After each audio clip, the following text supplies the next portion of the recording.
নমস্কাৰ, মোৰ ৰান্ধনীশাললৈ আপোনালোক সকলোকে স্বাগতম জনালোঁ। মই আজি মই নবনাওঁ, মোৰ ছোৱালীয়ে বনাব। জলকীয়া আচাৰ তৎক্ষণাতে বনাই খাব পৰা এবিধ জলকীয়া আচাৰ বনাব তাই।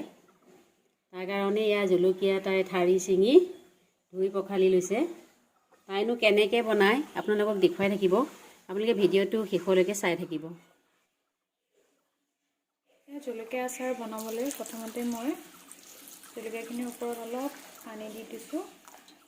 পানী দি পেলাই গেছত অলপ সিজিবলৈ দি দিওঁ।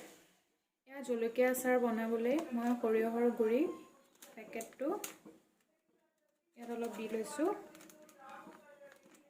তাৰপিছত ইয়াতে অলপ জিৰা গুড়ি,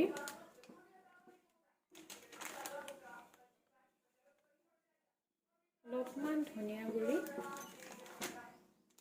কাশ্মীৰী মিৰ্চ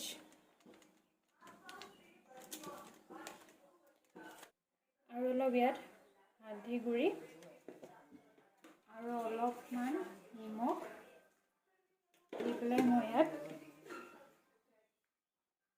পানী দি এইখিনি মিক্স কৰি ল'ম।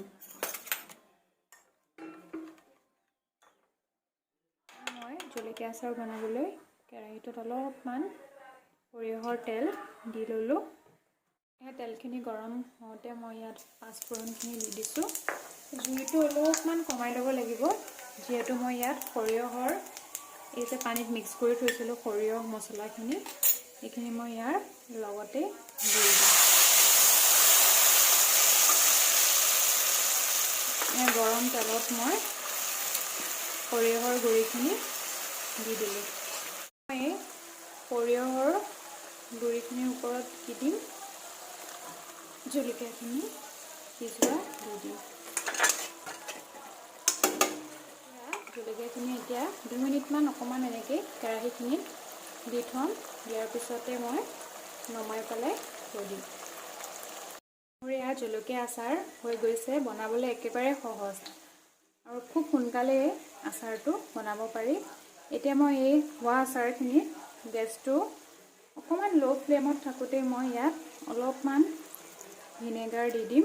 ভিনেগাৰটো দি থ'লে আপোনালোকে বহুত দিনলৈকে এই আচাৰখিনি ৰাখি থ'ব পাৰিব, বেয়া নহয়। ভিনেগাৰখিনি দি মই 1 মিনিটমান এনেকৈ সিজাম। সিজাই পেলাই গেছটো বন্ধ কৰি দিম। জলকীয়া আচাৰ এয়া বনাই সম্পূৰ্ণ হৈ গ'ল। মই এতিয়া গেছটো বন্ধ কৰাৰ পিছত শেষত অলপ কেঁচা মিঠাতেল ইয়াত ঢালি দিম। কেঁচা মিঠাতেলটোৰ কাৰণে ইয়াত ধুনীয়া সোৱাদ এটা আহে, বৰ ভাল লাগে খাই। এয়া মোৰ এয়া জলকীয়া আচাৰ হৈ গ'ল। এয়া মোৰ জলকীয়া আচাৰ সম্পূৰ্ণ হৈ গ'ল। খুব সহজে বনাব পৰা এটা আচাৰ আৰু খায়ো ইমান ভাল লাগে। আপোনালোকে যদি মোৰ ভিডিঅ'টো চাই ভাল পালে তেন্তে লাইক, শ্বেয়াৰ আৰু ছাবস্ক্ৰাইব কৰিব আৰু শেষত জনাবলৈ নাপাহৰিব আপোনালোকৰ চাই কেনে লাগিল। আজিলৈ আহিছোঁ, ধন্যবাদ।